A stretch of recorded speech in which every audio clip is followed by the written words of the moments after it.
You read the title. This is 10 lessons that I wish I knew 10 years ago. Let's jump right in. Number 1, prepare for the outcome you fear the most. As somebody that used to have an anxiety disorder, this one is crucially important. I used to really fear death more than anything. I used to be the WebMD guy. I used to be always afraid of getting sick or something bad happening. And one of the most powerful things that I learned was to just say, maybe it does happen. Maybe the thing that I fear the most comes true. What am I doing about it now? And I use this example, right? If you are afraid of somebody breaking into your house in the middle of the night and you come to me and you say, Matt, I'm really anxious that somebody's gonna come into my house in the middle of the night. I'm not gonna say to you, yeah, well, you're probably safe. You know, it's pretty rare that somebody's gonna break into your house. You're in a safe area. Everything's gonna be fine. Because guess what?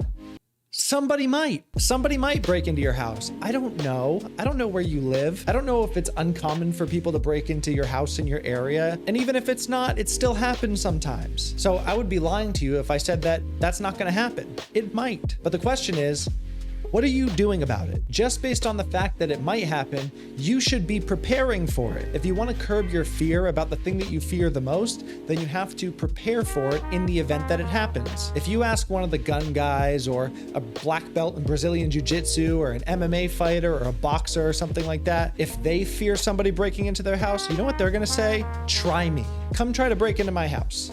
Good luck. And the reason they don't fear that is because they're prepared for it. They're prepared to defend themselves. And if you did the same thing, if you prepared for the thing that you fear the most, then you would not fear it as much. Number 2, discipline equals freedom. Now, of course, we're all familiar with Jocko Willink. We know where this saying comes from. I won't elaborate much on this one because it speaks for itself. The more disciplined you are with your daily life, the more freedom you're going to have, the more peace you're going to have. If you wake up in the morning and you're disciplined and you do every single thing that you need to do, by the end of the day, you're going to have actual free time. Not the type of free time where you're sitting there thinking about the stuff you didn't do, but like you're just sitting there anyway because you feel like it. You're watching Netflix, you're playing video games, but in the back of your head, you're thinking about, oh, I should have done this, I need to do that. By just knocking out the stuff you need to do as early on in the day as you can, by being disciplined with your time and managing your time effectively, you will have the most peace. Your free time will be more free because you were more disciplined. I think that's basically all that needs to be said about that. Number 3,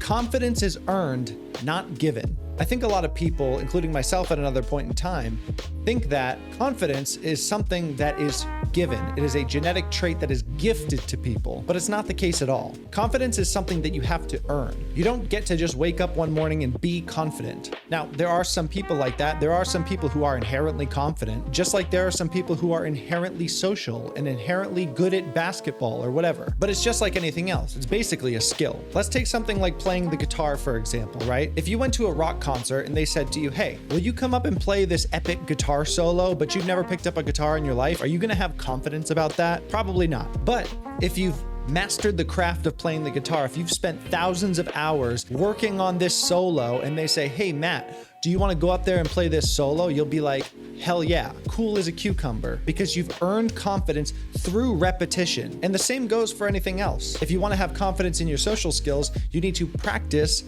social skills. Go out and talk to people. And where a lot of people get tripped up in this process is the very beginning, where you're going to be bad at it. You're going to not be confident. You're going to feel uncomfortable. You're going to feel like an idiot. It's part of the process, but you have to do it. If you ever want to be confident in whatever it is you want to do, you have to go through that awkward growing pain stage of learning a new skill or whatever. Number 4, do the hard things until they become easy. You know, for me, playing basketball is one of my favorite things to do. I've always been a basketball player, but I never loved playing defense. I hated playing defense, and I was always bad at playing defense. Why was I always bad at playing defense?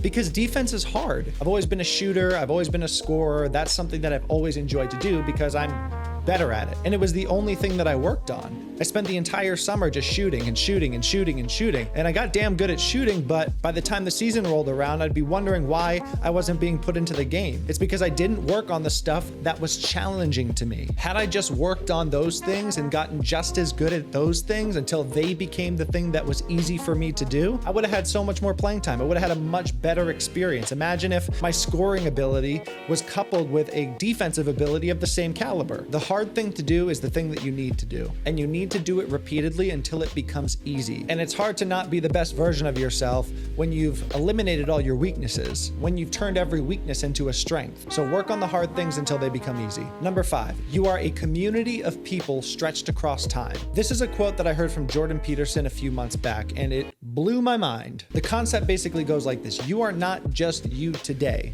You are you tomorrow, you are you on Monday, you are you next week, next month, next year, 10 years from now, when you're 60, 70, and 80. There are future versions of you that you have to look out for. You can't just run around doing whatever feels good to you right now. It's just like if every time you got a paycheck, you went out and spent it because you want to please this current version of you. By the time you get to 70 years old and you want to retire, you don't have any money left. You spent it all. You are only focused on this current version of you. And so when you're taking action and you're considering things to do and allocating resources and saving money and whatever, you have to consider all the different versions of you now and in the future. If you don't do that, then at some point, the version of yourself is going to be very upset with the current version of you. Number 6, you are the sum of what you do every single day. This one in particular is one that I wish that I practiced more, because whenever I set out to do something and I failed at doing that thing, it was never because of a lack of ability or a lack of knowledge or a lack of skill. It was always a lack of consistency. And I see the exact same thing with so many other guys. They'll start a new workout program, a new diet, a new business. They'll do it for 2, 3, 4 weeks and then be like, well, why am I not successful? Where's all the success at? Where's my six-pack? People generally overestimate what they can do in 3 months, and they wildly underestimate what they can do in 5 to 10 years. There was a study that was conducted a number of years back called the Stanford Marshmallow Experiment. I'm paraphrasing this, but basically what it was is they studied children, and they said, would you rather have 1 marshmallow now or 2 marshmallows in 10 minutes? And they recorded the answers, and then a number of years later, they went back and saw where these kids ended up. And the kids that chose the 2 marshmallows in 10 minutes ended up wildly more successful than those that chose 1 now. So the longer you're willing to wait to get the thing that you want, the more likely it is you're going to get that thing. But you have to be consistent and you have to do it every day. Number 7, your thoughts are fueled by attention. One of the most impactful self-help books that I've read is The Untethered Soul by Michael Singer. And there's a quote in this book that basically says, you are not the voice in your head, you are the one that observes it. And this is a very important distinction to make when it comes to managing your thoughts. People tend to fixate on thoughts, especially those with like anxiety disorders and stuff. And it's very important for those people especially to understand that the more attention that you give that thought, the stronger that thought is going to become. It becomes bigger and bigger and bigger. Then it becomes this monster. And so it's very important to understand that you are the observer of the thoughts, not the thoughts themselves. And so the minute that you can understand this, you can then stop giving attention to certain thoughts. I like to think of thoughts as like credits on a screen after a movie, right? They come and go, they're just scrolling up the screen and you see things pop up and you can either choose to pay attention to them or choose to ignore them. And there are some thoughts you should pay attention to. You should go down the rabbit hole with some thoughts because they're productive, they're gonna make your life better, whatever. But there are other thoughts that you just need to ignore, right? You know they're not positive, you know they're negative, you know they're just gonna stress you out. Those are the thoughts where you just need to let the credits roll. Number 8, always tell the truth, even if it's inconvenient. Modern society has largely reoriented towards comfort and convenience. And this is very bad because when you prioritize comfort and convenience, you sacrifice things like truth, honor, respect, things that are actually important. One of the most important things that you can do is to never sacrifice these things. If you think telling the truth sometimes is stressful,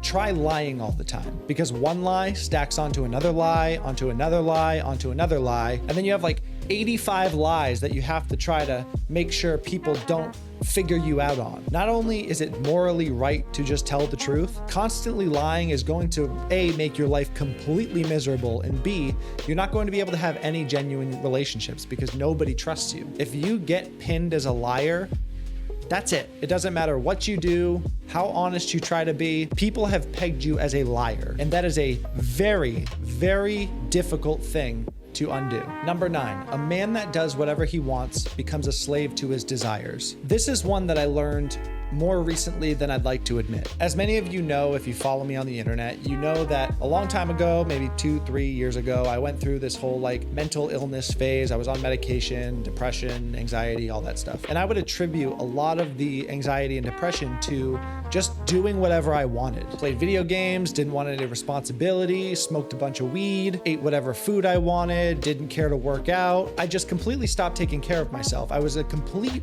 and absolute hedonist. And it was because of that I felt I had no control over my mind. And that's where the anxiety sets in, that's where the depression sets in. And no wonder, because I was giving into every single impulse that my brain came up with. It was like it became automatic, and I truly had no control over my mind. And the only way that I was able to regain that control was by telling myself no. I literally just had to say no to myself. And once you start to regain that control, once you start to master the basics, your effort, your diet, your physical fitness, your discipline, then you start to realize, oh wait, I do have a little bit of control over my mind. I do have a little bit of control over my life. If I'm able to say no to myself, then I'm able to do other things. I started getting wins again. I started being disciplined again. And that starts to yield more confidence, more positive emotion, less negative emotion. So if you don't want to become a slave to your desires, don't prioritize doing whatever you want. Because eventually it's not going to be about what you, the conscious human being, wants. It's going to be about what you, the animal, wants. Number 10. Don't say yes when you mean no. This one was a big problem for me right around 18, 19, 20. Because believe it or not, I'm actually a people pleaser by nature. I don't want to say no to people. I don't want to leave people disappointed. I don't want to be the guy that caused a problem. It's never been something that I've enjoyed. And so I would just say yes to everything and let everything slide. I'd let everyone walk all over me. I'd do whatever anyone else wanted to do. And if you do that over a long enough period of time, you saying yes goes from something that people appreciate to something that people expect. And when people have the expectation that you're always going to say yes, they're always going to ask. And when you constantly say yes, but you actually mean no, you start to build anger, you start to build resentment. And then you start doing the tasks not as good as you would otherwise because you're angry while doing them. You don't want to be doing them. You don't want to be helping this person. You wished you had said no. And then it just becomes a mess. So the best thing you can do sometimes is just say no, even if it hurts them, even if it's inconvenient for them, even if you feel like an asshole. Sometimes you just have to say no. That was 10 lessons that I wish I knew 10 years ago. If you like this video and you want me to do a part 2, leave a like and leave a comment. And if you're interested in joining my private personal development community, or you're interested in coaching, then go to the link in the description and check it out. Until next time, be sure to subscribe, and we'll see you in the next video.